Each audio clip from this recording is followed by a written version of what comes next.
Hello and welcome to Confessions of a Former Corporate Warrior. I spent 22 years in corporate America, and during that time, I had some pretty wild stuff happen to me. On this channel, I share stories of my experiences, and more importantly, the lessons that I learned from my experiences. So let's get into today's episode, which is titled Discrimination in the Workplace. Discrimination comes in all different shapes and sizes, and unfortunately, it is very common and prevalent in corporate America today. There are three main types of discrimination that I see quite often in the workplace, and I'll be covering those in this video. The first type is gender discrimination. Gender discrimination is so alive and well in corporate America that it's one of the reasons that I am not in corporate America anymore. It's tough to be a woman in corporate America. It was tough back in the 1980s, and it's tough now in the 2020s. Particularly if you're in a male-dominated industry, which I was, then it is still very much a good old boys club. There were many times throughout my career where I would be the only woman in a meeting and surrounded by a sea of white men in navy suits and white shirts. After a while, it became a little comical. I was in sales, and gender discrimination is extremely common in sales. It is just expected that men sell new clients and then women take care of the new clients. Lines don't get crossed quite a bit, but I did cross that line, and I was a woman in sales.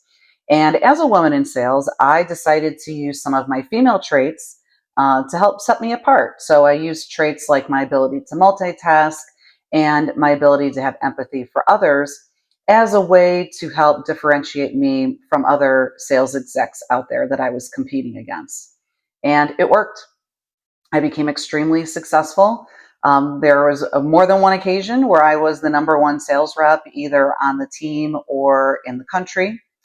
And it's tough being a woman on top, because if you are the only female on the team and you're producing more than all of the men, then that tends to go over like a fart in church. The second type of discrimination that I want to cover is disability discrimination.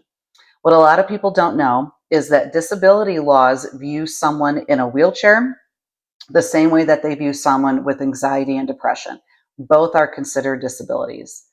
And a lot of people are scared to talk about their mental health at work because they're worried about what their manager and their colleagues might think of them, and how they'll view them going forward. And unfortunately, people have a right to be scared, because I experienced this type of discrimination. Once I told my manager that I was seeing a therapist to work on my mental health, and shortly thereafter, my manager started treating me differently. And let's just say that it was not for the better. The third type of discrimination that I want to cover is age discrimination. Now, admittedly, I personally did not experience age discrimination, and that's probably because I left corporate America at the age of 47.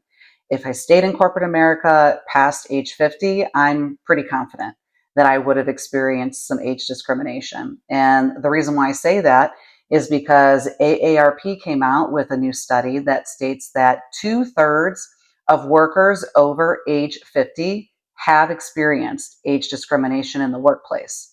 And 3 out of 4 workers over the age of 50 have found that it has actually negatively impacted their age, has negatively impacted their ability to get hired.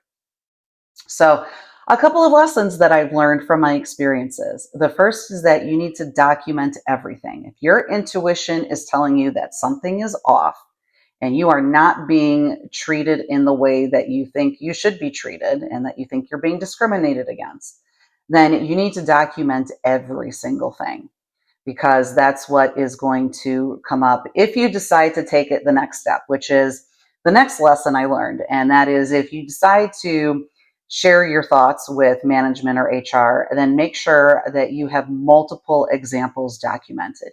If you have just one example, then they're going to blow it off saying that that person had a bad day. But if you have multiple examples documented, then that's when they start to take you seriously. Thank you so much for watching.